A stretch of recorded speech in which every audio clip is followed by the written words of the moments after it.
le meeting va se dérouler de la façon suivante.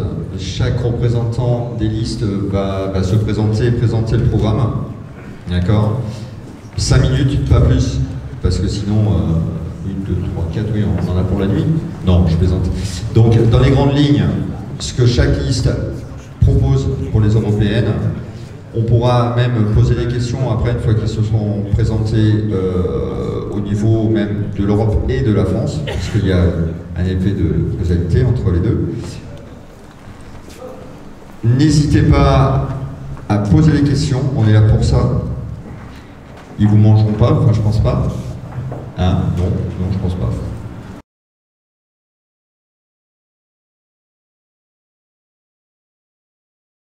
Donc Laurence Bouteille, donc nous représentons toutes les deux de Bordeaux le Parti animaliste. Alors c'est vrai que le Parti animaliste, c'est la première fois dans l'histoire de France qu'il existe un parti politique, mais ce n'est pas une spécificité française, puisqu'en fait en Europe, il existe 11 partis animalistes. Alors on a choisi volontairement de faire un parti monothématique, centré sur les animaux, pour plusieurs raisons. D'abord pour répondre sans ambiguïté à une demande de l'opinion publique, puisque d'après un sondage, 80% des Français estiment que la question animale est une question importante, qu'elle est mal défendue et qu'elle devrait être intégrée dans le champ politique. Donc le Parti animaliste a rejoint la coalition des 11 partis animalistes en Europe. La deuxième raison, c'est que c'est le seul parti qui est vraiment engagé dans la protection animale avec un vrai programme, avec une centaine de mesures, dont je ne peux pas toutes les détailler ce soir. Et la dernière raison, c'est que le gouvernement, les députés du gouvernement actuel ont refusé les 12 amendements en faveur du bien-être animal, donc les 12 amendements qui étaient proposés en 2018, notamment l'arrêt des méthodes cruelles, telles que le broyage des poussins, puisqu'il y a 50 millions de poussins et canetons qui sont broyés vivants en France, alors que l'Allemagne l'a arrêté. L'arrêt de l'abattage sans étourdissement, il faut savoir que 71% des abattoirs ont demandé une dérogation pour pouvoir égorger en pleine conscience des animaux. Donc l'interdiction des poulets de batterie et de multiples mutilations comme le débécage, puisque dans les poulets de batterie sont débéqués, leur existence se mesure à un format A4. D'autres mutilations telles que la castration à vif pour les porcelets, l'amputation de la queue, les cornages, ont demandé également des vidéosurveillances qui ont été refusées, et l'interdiction des fermes-usines, puisque les truies sont immobilisées donc pendant toute la gestation, pendant des années. Et donc on demande sur le plan européen l'arrêt des subventions aux élevages intensifs, et c'est vrai que le problème c'est que plus il y a d'animaux concentrés et plus l'agriculteur touche des subventions. Il faut savoir que dans le monde, une ferme coule toutes les 20 minutes, une ferme traditionnelle coule toutes les 20 minutes.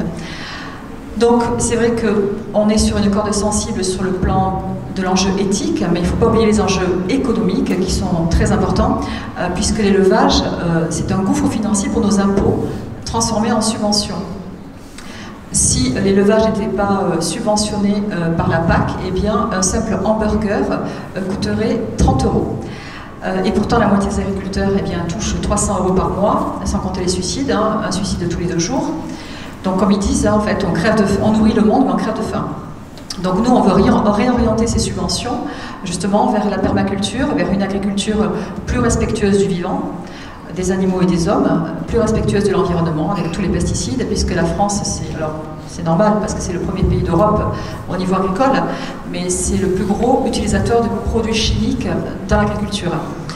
Donc voilà, on veut orienter, développer l'agriculture biologique aussi. Il faut savoir que depuis 3 ans, le gouvernement avait promis des subventions aux agriculteurs qui se reconvertiraient, et ils attendent toujours ces subventions. Voilà, donc il y a tout un tas de mesures qui concernent les différentes catégories d'animaux dans le domaine du loisir, la chasse, la corrida, les animaux de cirque. Dans le domaine de la vivisection, là j'ai pas le temps d'expliquer, bon, la vivisection, il y a 11 millions d'animaux qui sont sacrifiés en Europe chaque année pour des motifs de recherche dite fondamentale, alors que c'est un abus de langage, c'est une manipulation linguistique. Donc bien sûr, il ne s'agit pas de privilégier la condition animale à la condition humaine, hein. Il s'agit simplement d'élargir le champ de notre compassion aux animaux. Et ce n'est pas parce qu'on va ignorer la condition animale qu'on va améliorer la condition humaine. Mais en tout cas, en tenir compte nous fera grandir dans notre processus de civilisation. Alors des mesures éparses ont été prises au niveau européen. Donc par exemple la Belgique lutte contre les abandons. En France, il y a 100 000 animaux de compagnie qui sont abandonnés chaque année.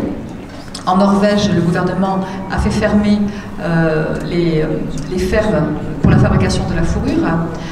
L'Allemagne a interdit le broyage des poussins. La Catalogne a aboli la tradition de la corrida. Et donc nous, en fait, on veut justement harmoniser toutes ces législations. Et il faut savoir que le Parti animaliste travaille depuis déjà 2 ans avec les autres partis européens pour demander une charte, une déclaration des droits de l'animal. Donc voilà, on travaille vraiment en corrélation avec les autres partis européens. Bonjour, Jean-Carlos Izia, donc je représente le Rassemblement National. Donc je suis délégué départemental. Dans le micro, s'il vous plaît. C'est mieux. Plus près. Plus près. Okay. Donc je recommence, donc je m'appelle Jean-Carlos Izia, donc je représente le Rassemblement National, je suis délégué départemental adjoint. Donc la déléguée départementale est Madame Isabelle Lassalle, que vous connaissez actuellement, qui est basée à Cognac.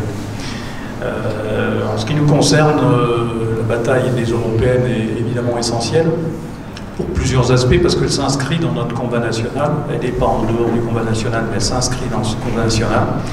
Et notre position se résume, je vais être assez bref dans la présentation de notre programme, on aura le loisir de poser des questions, c'est donnant le pouvoir au peuple.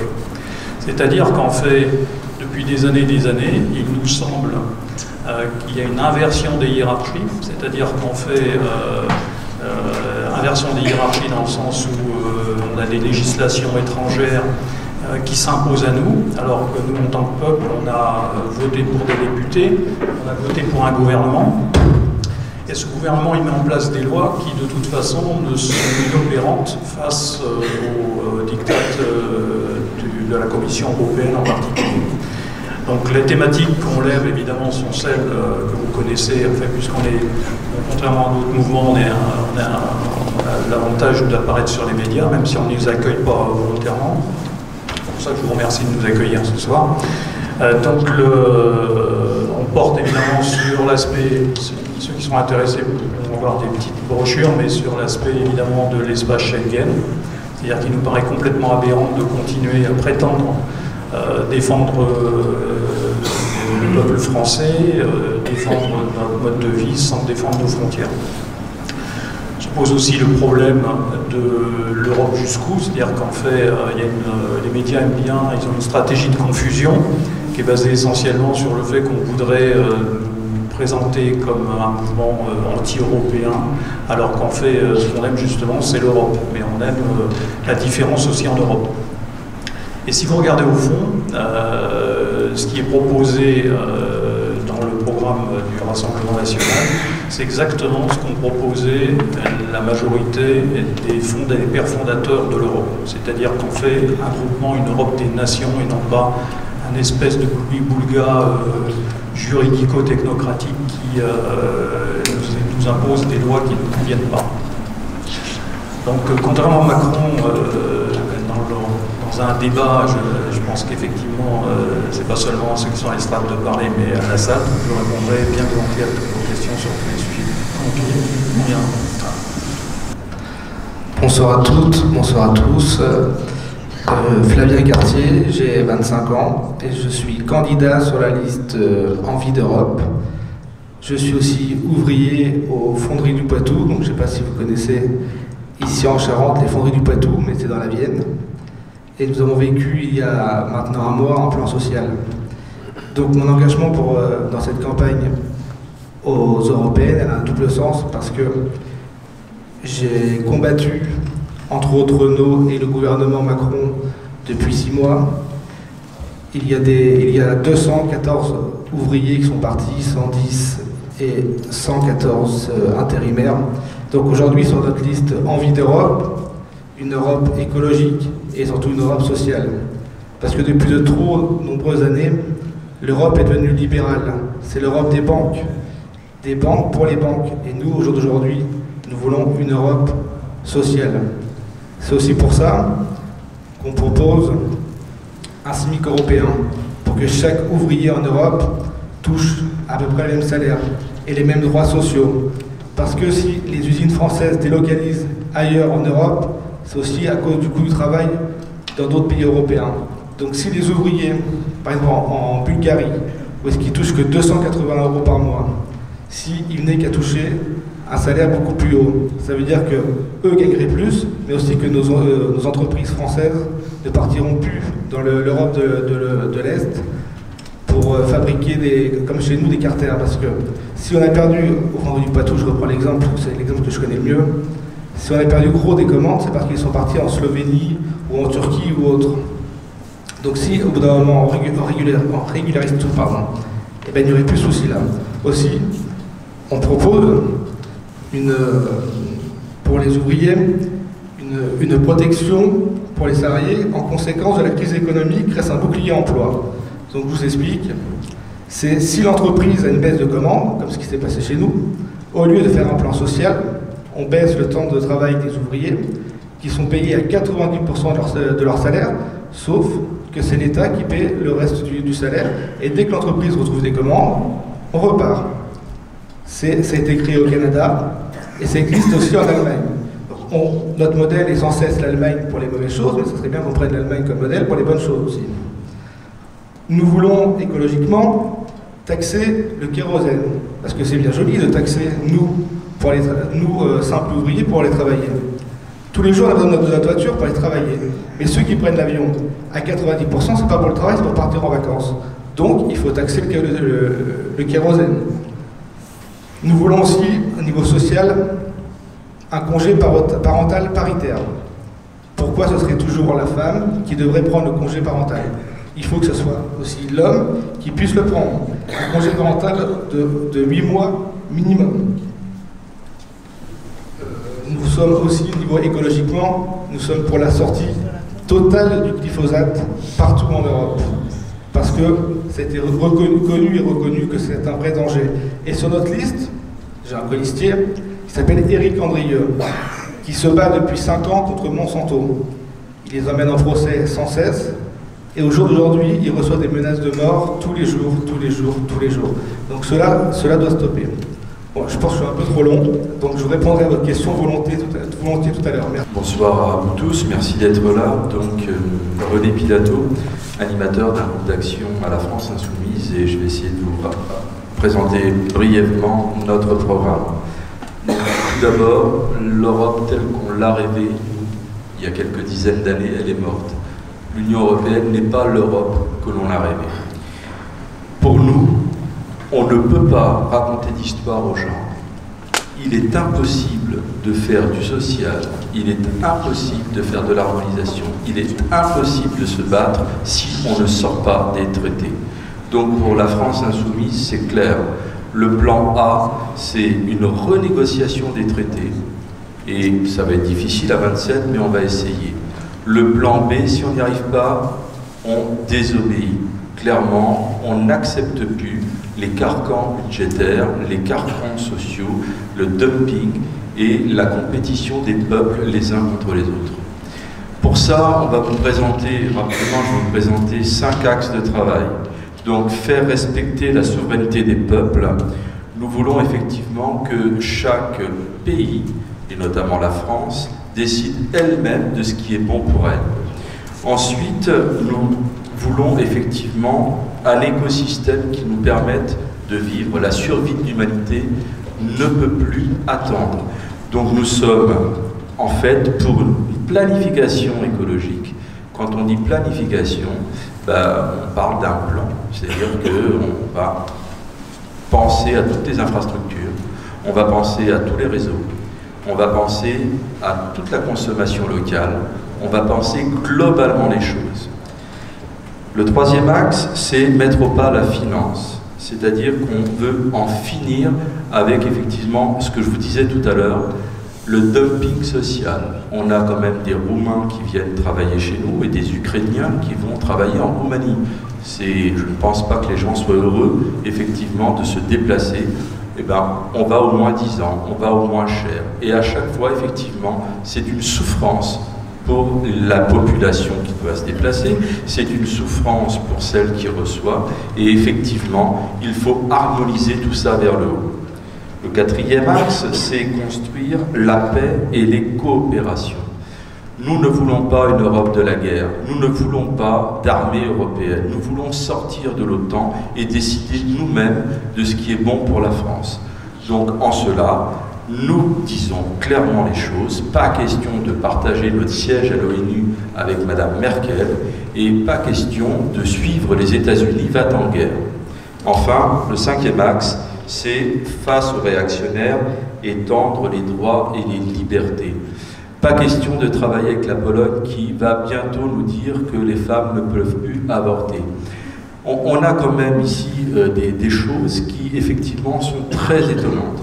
On ne veut pas d'une Europe qui effectivement développe le communautarisme. Nous sommes pour la laïcité à la française. Enfin, je vais passer la parole. Je pourrai répondre à toutes vos questions. Et pour finir quand même, la France insoumise ne vient pas ici avec un tract, mais avec un programme complet. Il sera disponible à la sortie.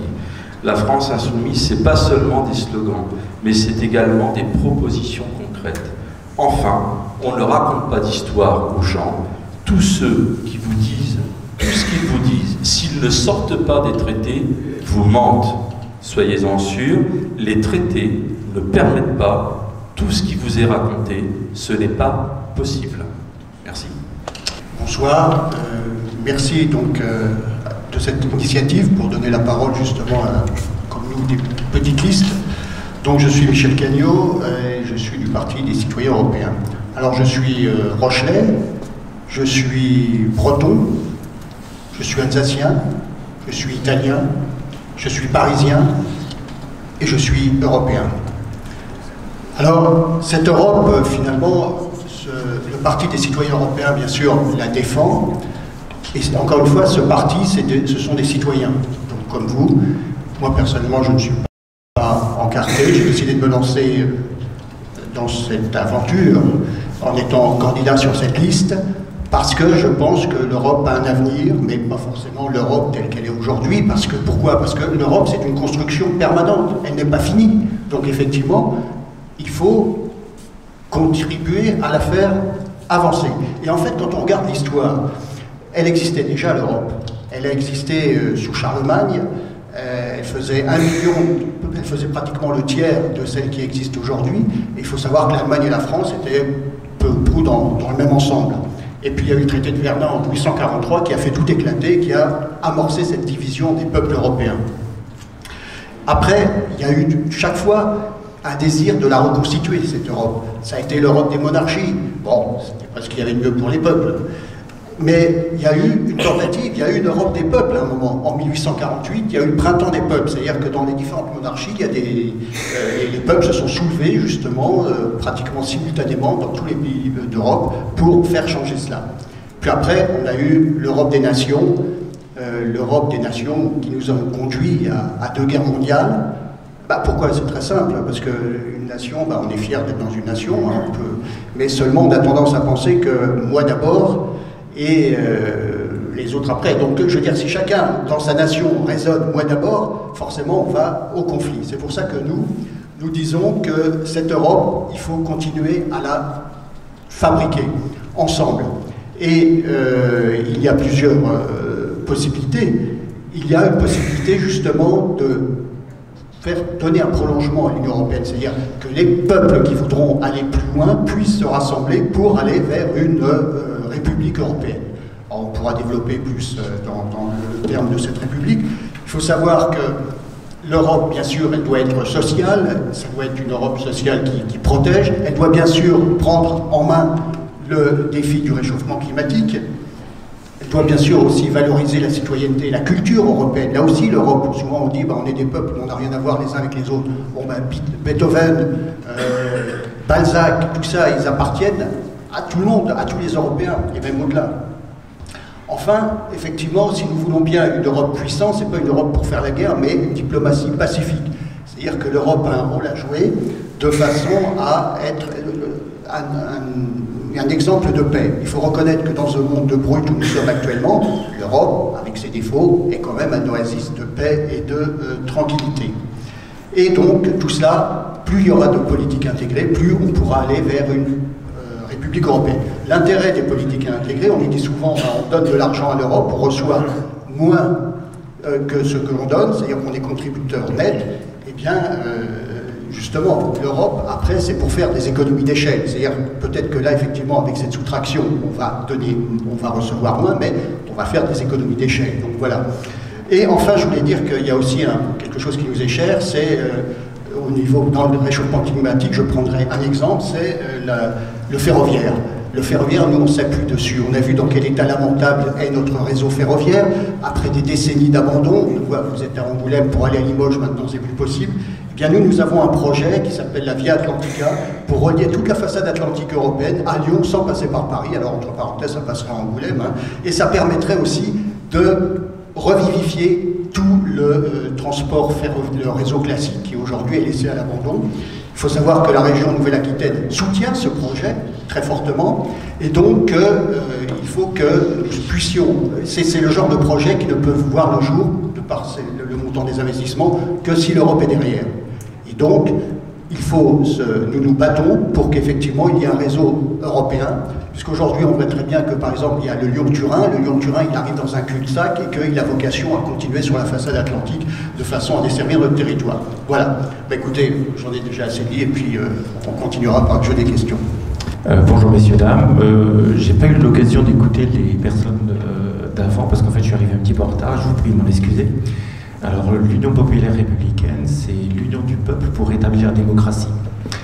La démocratie, c'est l'autre nom de la souveraineté, comme le disait le monsieur de la France insoumise, et comme le suggéraient les personnes du Rassemblement national. Comme je suis d'accord avec ces personnes-là, effectivement, il n'est pas possible de mettre une autre politique en œuvre que celle de l'ultralibéralisme, c'est-à-dire énormément de choses pour 1% de la population en pillant les ressources de la planète et les ressources de 99% de la population.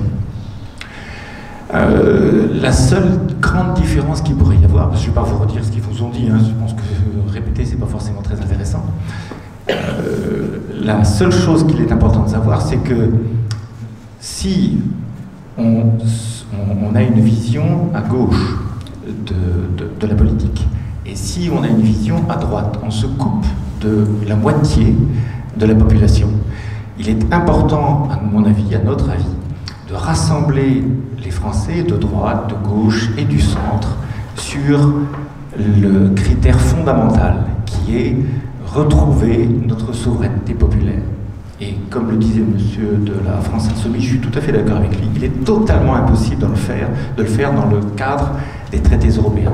Juste pour argumenter contre le ricanement de mon camarade d'à côté, si vous voulez changer un traité européen, il faut l'unanimité des États et l'unanimité des peuples. À 27 ou 28, vous avez 13 fois plus de chances de gagner au loto que de changer un traité européen. Donc le seul moyen d'avoir une souveraineté populaire, donc une démocratie, c'est en fait de se libérer de l'Europe, de l'euro, qui est un asservissement économique, et de l'OTAN, qui est un asservissement militaire. Tout ce que l'on voudrait sans cela ne sert à rien. D'accord ? L'Union populaire républicaine est un mouvement temporaire qui est là pour rassembler les Français de droite et de gauche, comme je disais, de façon à pouvoir ouvrir la porte vers la démocratie. Il est inutile, à mon avis, de tenter de savoir si après avoir passé la porte, on va aller à droite, ou après avoir passé la porte, on va aller à gauche, ou aller tout droit d'ailleurs. L'important est de passer la porte d'abord pour retrouver sa souveraineté. Je vous remercie.